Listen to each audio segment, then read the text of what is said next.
If you think a catastrophe destroys wealth, history has a colder answer: it reorganizes it. Imagine a continent where contracts stop being honored because the people who signed them are gone. Where entire family trees end in a single season. Where land sits silent, houses are locked forever, and debt records become useless paper, until someone clever figures out how to turn that confusion into ownership. The Florence chroniclers wrote about bodies. Preachers shouted about judgment. But the real transformation wasn't only in cemeteries. It was in inheritance, property, credit, and labor.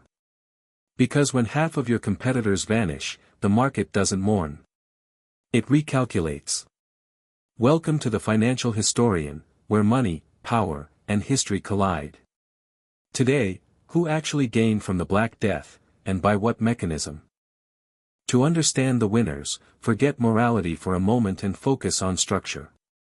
In the mid-14th century, the plague created three massive open doors. Gate number 1, inheritance failures. When households died out, ownership didn't vanish, it became unclaimed, contested, or transferred. Gate number 2, forced sales and liquidity shortages. Survivors needed cash. Taxes still existed.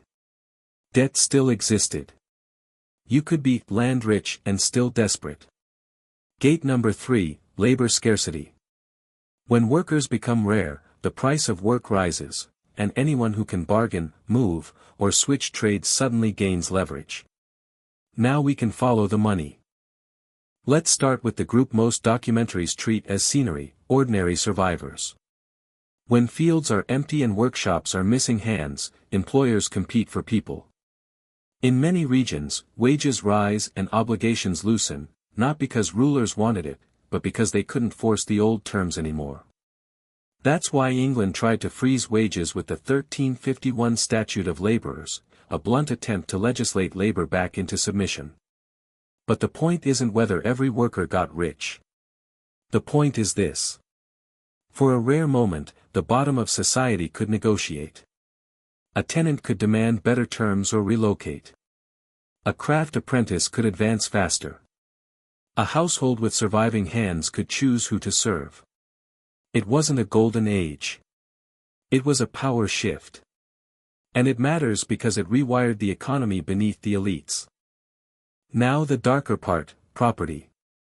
Plague didn't just kill people, it created empty titles. When heirs disappeared, estates became legal puzzles.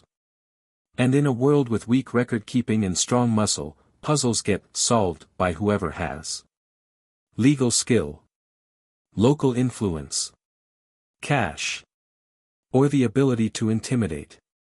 Across Europe, you get a silent land transfer.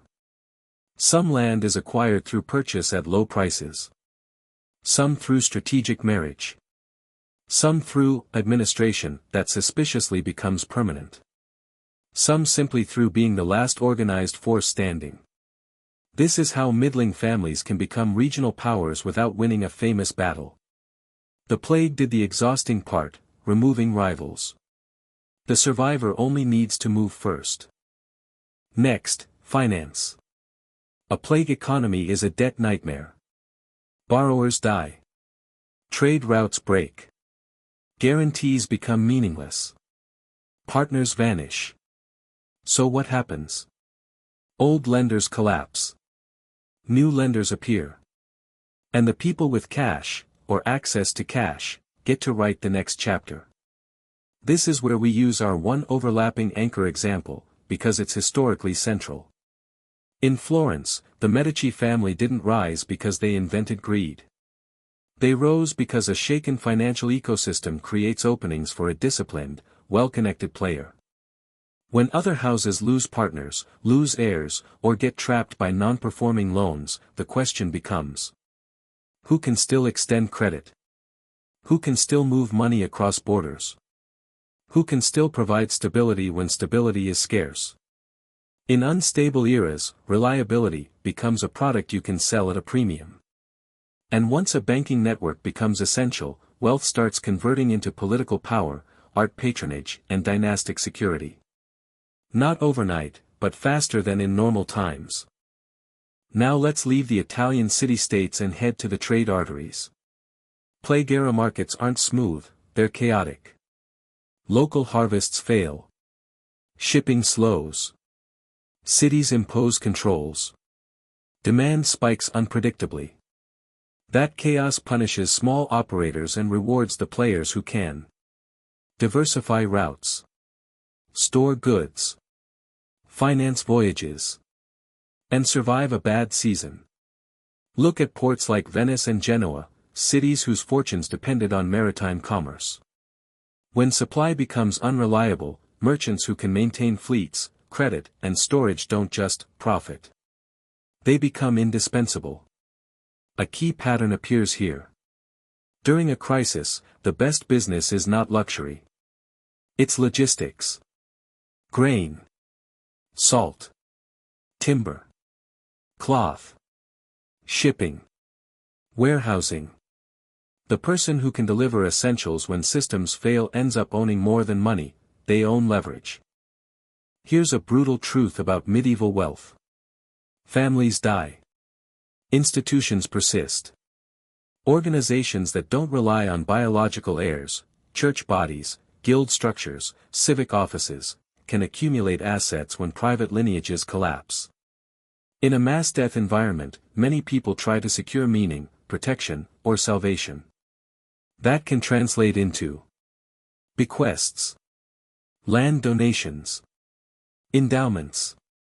Protect this property for the good of my soul, arrangements.